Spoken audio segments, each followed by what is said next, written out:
Hi, நம்ம இன்னைக்கு boat riding பண்ண போறோம். எக்கோ பாயிண்ட்ல வாங்கல போலாம். 400 ரூபாய்ங்க. ஒரு ஆளுக்கு 200 ரூபாய்ங்களா? ஓகே, ஒரு ஆளுக்கு 200 ரூபாய் சார்ஜ். நம்ம 2 பேர் 2 டிக்கெட் வாங்கியாச்சு. 400 ரூபாய்ங்க. 2 பேரும் நீ போனா 400 ரூபாய் சார்ஜ். நம்ம இன்னைக்கு அட்ரஸ் ஃபில் பண்ண போறோம். நம்ம எதுக்கு பாதுகாப்புக்காக நம்ம போட்டு போறதுக்காக போயிட்டு அட்ரஸ் ஃபில் பண்ணிக்கிறேன். ஏன்னா அப்படிதானுங்க. ஓகே, நம்ம சேஃப்டி கோட் மாட்ட போறோம். மாட்டிட்டு தான் நம்ம இறங்கணும். ஏன்னு கேட்டீங்கன்னா நம்ம சேஃப்டி கொஞ்சம் எதிர்பார்த்து ஆகணும். தண்ணிக்குள்ள ஓரம் காட்டிக்கு நம்ம போட் கொடுத்துருக்காங்க. இப்படித்தான் போடணும். Okay, done. ஐயா, இன்னைக்கு பாத்தீங்கன்னா நம்ம போட்ல தான் போயிட்டு இருக்கிறோம்.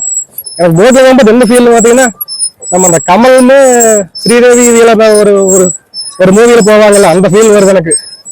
அது ஒரு சாங், ஒரு வசந்த கால நதிகளில அப்படின்னு ஒரு சாங் வரும். நான் போட் அடிக்கிட்டு வரைக்கும் எனக்கு பாட முடியல பாட்டை.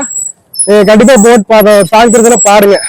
Okay, done. அதோட முடிச்சுக்கிறேன். ஏன்னா போட் தருவு பண்றதுக்கு எனக்கு கிடக்குது.